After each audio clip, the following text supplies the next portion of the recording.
Route 66, baby. We took this historic highway from Albuquerque to Flagstaff. And along the way, we stopped at things like small towns, historic buildings, and even a national park. Come with us to see which stops are worth visiting.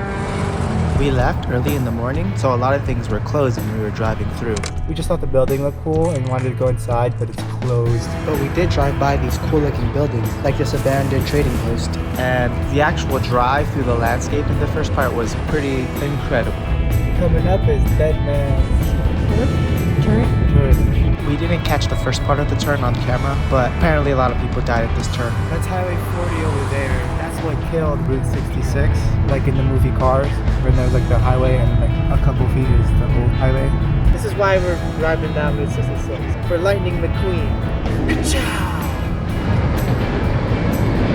We're back on the evil Route 40 because Route 66, parts are no longer with us. But it starts up again pretty soon. So. The next place we went to was the Hotel El Rancho in Gallup. Oh wow. This place is so Wild West. I'm gonna go grab my cowboy hat. Much better. It's a beautiful hotel. It has a cool cowboy aesthetic and has a lot of cool artwork. Over here. Guys. Right here, Gallup. We're gonna go here, the Petrified Desert. We're gonna be driving that way. I would give this hotel a 7.5 out of 10. My meal. I got it. Let's try it. What's next? For the food, I want me and Marissa to rate it together. So we're gonna say our rating at the same time. Ready? 6.5. 6.7. To me, the food was good. I wouldn't go out of my way to come get it. But since it was at the hotel, a 6.5 is a good score. So Gallup, the downtown part, I would give a, drum roll please, 5.7. Maybe we just came out at that time, but there wasn't really a lot happening. The theater and the coffee shop that we went to and the sports bar, they were really cool, but you don't have to come see it. You can just drive through Gallup. Next, we went to the Hubble Trading Post, which was a historic trading post ran by a man named John Lorenzo Hubble, who traded with a native Navajo there. Oh, the different colors represent those things. See, it's pointing. That is cool, huh? You guys worked her out? Yeah. I just now worked out on Amazing. Wow. So you see Apache basket, Paprika, Pima, Navajo, Hopi basket. You know how in the kitchen, your calendar, you know the things that you trade and stuff? That's what most of these baskets are used for. The family there, Mr. J.L. Hubble.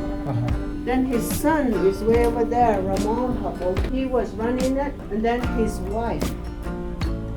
So the daughter-in-law, Dorothy, was the last one to own this whole Hubble. She sold it to National Park Service.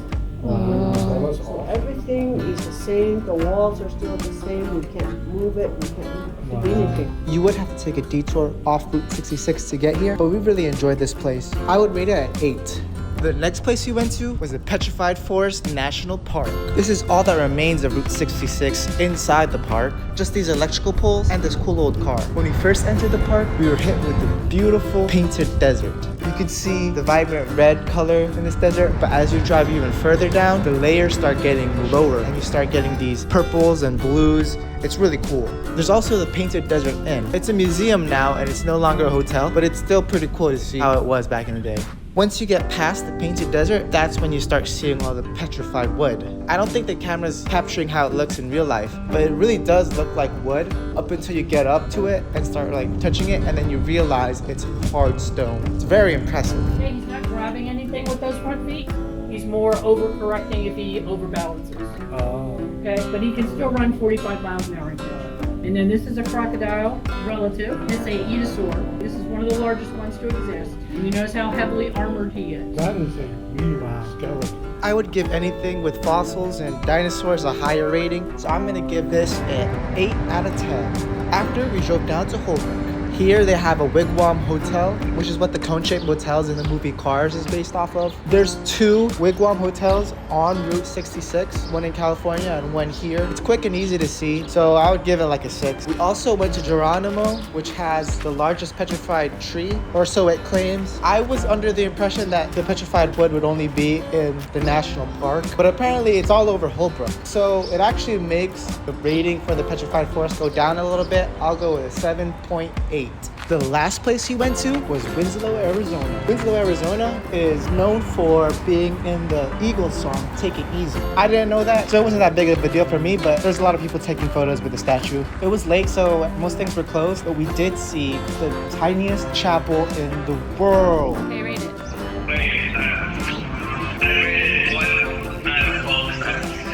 Wow. Which disciple though? It depends. Judas is not included. After that, we finally made it to Flagstaff, and that was our day.